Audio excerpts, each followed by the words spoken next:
Hello everybody. If you're here, you're probably trying to install the radio in your Honda Element. We'll start out with the tools that you're going to need to make this happen. You'll need a socket wrench with an M8 socket. You'll need another wrench with an M3 and an M4 hex driver. You'll need a plastic prying tool, ideally plastic. You can use metal if you really have to, but you're much more likely to scratch the bezel using that. You'll want whatever parts you got from me, so hopefully the bezel, the ball, and of course the phone holder. And then you'll need the screws. So you have 4 M6 screws, 4 M5 screws, and one of these is always a good idea just in case you drop a screw down in the bezel. You'll of course also need your Honda Element. If you don't have one of those, this is going to be very hard. Quick update to this part of the video.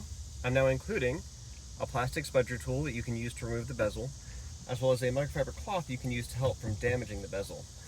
The way you work with these two is first you take this fat end, put your cloth over it, and now in the very corners you stick this under, pull, and it should pop the bottom part of the bezel right out. Easy peasy. For the other half, you take the thin end, again, wrapped in the cloth just to protect it, lift this up, and you'll see a gap form right here that's big enough to fit this in. You just shove it in, pry, and it should pop right out. Over, do the same thing on the other side, just pop her out, and there you go, bezel removed, no damage. With the socket wrench in hand, you can now remove the 4 M5 bolts that hold the radio in by default.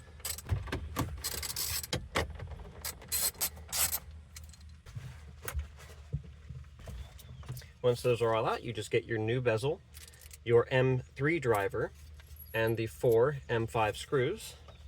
This should just kind of pop in there loosely.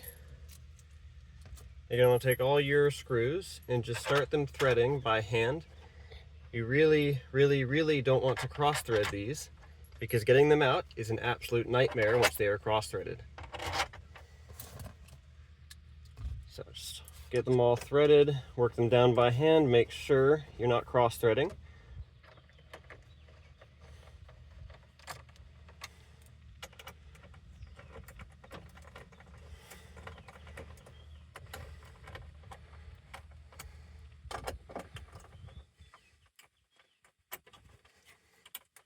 Once they're all finger tight, you can then put the wrench back on and start tightening them down.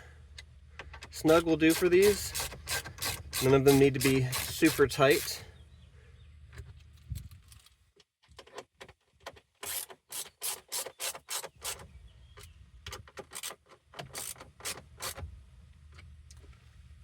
And that's it, the bezel is in. Now it's time to put on your accessories.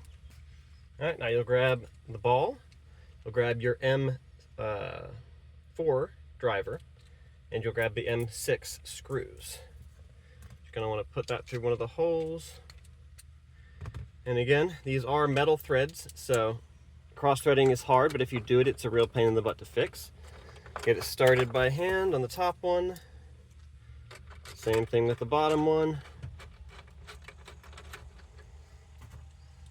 And you can finish it off using the actual driver. Just nice, get them nice and snug in there.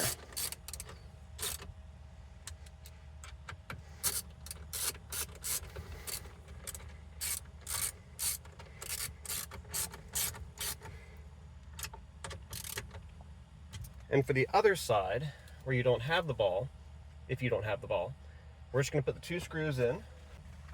And you might think you can get away with not putting them in at all. However, there are nuts held captive inside the plastic, and I have found that if you don't put bolts in there, they will eventually start to rattle a little bit, and it's just annoying. You don't want any rattling in your Element.